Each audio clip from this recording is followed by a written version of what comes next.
Ce n'est pas la technologie, ni l'argent. On vous parle de guerre commerciale, de rivalité pour la 5G, de course à l'intelligence artificielle. Les journaux télévisés et les experts se concentrent sur ces aspects, les présentant comme le cœur du problème. Mais ce sont des batailles, pas la guerre. Ce sont les symptômes d'un mal bien plus profond. C'est pire. C'est une confrontation silencieuse, presque invisible, qui se joue sur tous les continents et tous les océans. Et personne n'ose en parler. Le conflit USA-Chine n'est pas ce que tu crois. Ce n'est pas une simple compétition entre deux superpuissances. C'est un choc entre deux visions du monde, deux systèmes de valeurs, deux projets de civilisation qui ne peuvent coexister en tant que leader unique. Reste jusqu'à la fin pour comprendre la vraie raison, celle qui redéfinira l'équilibre du pouvoir pour le siècle à venir. On te parle de technologie, d'économie, de commerce mondial. Mais ce n'est qu'un écran de fumée, un théâtre d'ombre qui masque l'enjeu fondamental. La vraie bataille, le contrôle de l'ordre mondial.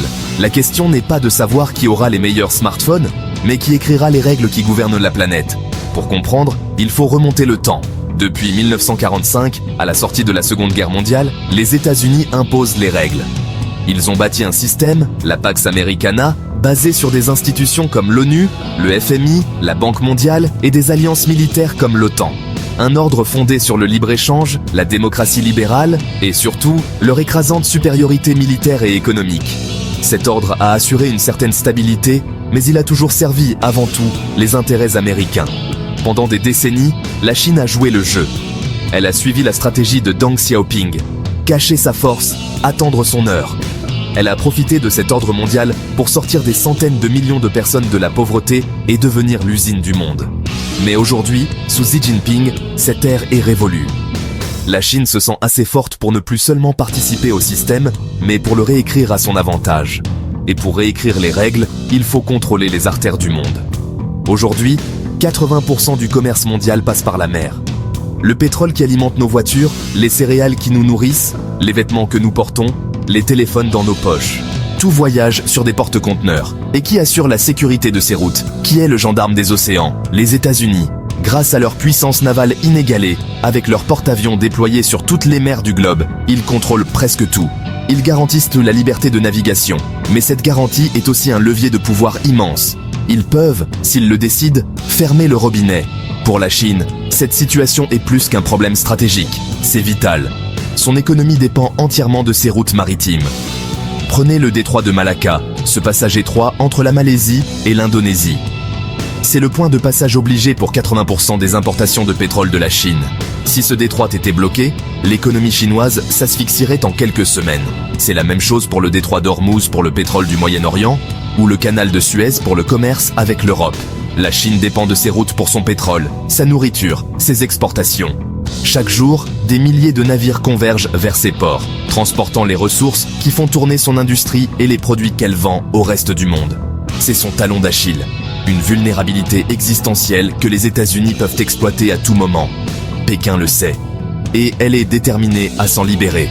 Pour cela, elle a lancé une stratégie tentaculaire, la plus ambitieuse de l'histoire moderne. D'abord, elle construit et finance des ports partout dans le monde. Du Pirée en Grèce, qui lui donne une porte d'entrée sur l'Europe, à Gwadar, au Pakistan, qui lui offre un accès direct à l'océan Indien en contournant Malacca. Ensuite, elle tisse des alliances, notamment en Afrique, en finançant des infrastructures colossales, chemins de fer, barrages, autoroutes, en échange d'un accès aux ressources et d'un soutien diplomatique. Elle établit aussi des bases militaires, comme à Djibouti, dans la Corne de l'Afrique, juste à côté d'une base américaine, pour projeter sa puissance navale et sécuriser ses approvisionnements le long de l'océan Indien. Et enfin, il y a le projet phare, la gigantesque Nouvelle Route de la Soie ou Belt and Road Initiative, un réseau de corridors terrestres et maritimes de plusieurs milliers de milliards de dollars, conçu pour connecter la Chine à l'Europe, l'Afrique et le reste de l'Asie.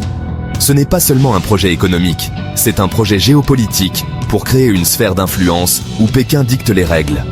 Si la Chine contrôle les routes, elle contrôle le commerce. Elle pourra favoriser ses entreprises, imposer ses normes techniques et monétaires et rendre des dizaines de pays dépendants de sa bonne volonté. Et si elle contrôle le commerce, elle contrôle le monde. Elle aura alors le pouvoir de remodeler l'ordre international à son image. Mais il y a un autre champ de bataille, encore plus critique. La technologie. Et au cœur de cette guerre technologique, il y a un composant minuscule, mais essentiel, le semi-conducteur. Et une île, Taïwan. À elle seule, Taïwan, via son champion TSMC, produit plus de 60% des puces les plus avancées du monde.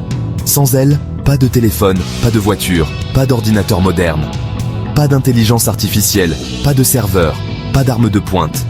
L'économie mondiale s'arrêterait net. Or, Pékin considère Taïwan comme une province rebelle, destinée à être réunifiée, par la force si nécessaire.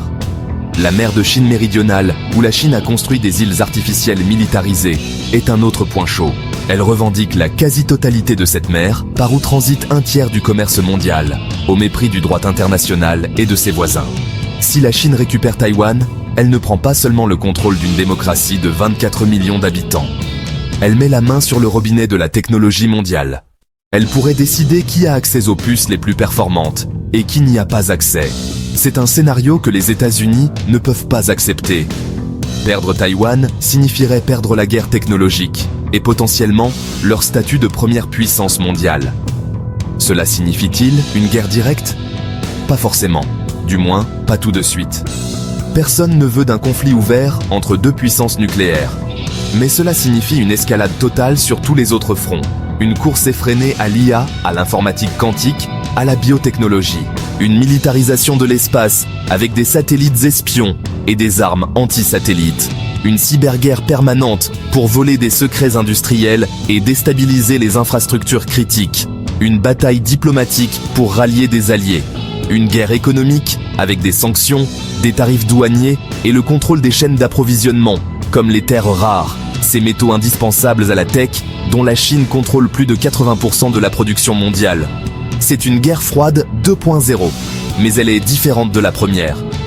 L'URSS était un colosse militaire avec une économie faible et isolée. La Chine est une superpuissance économique totalement intégrée au reste du monde. Nos économies sont interdépendantes. Le smartphone sur lequel tu regardes peut-être cette vidéo a été assemblé en Chine, avec des puces de Taïwan, un design américain et des composants venant de dizaines d'autres pays. Démêler cette interdépendance est quasi impossible sans provoquer un chaos économique mondial.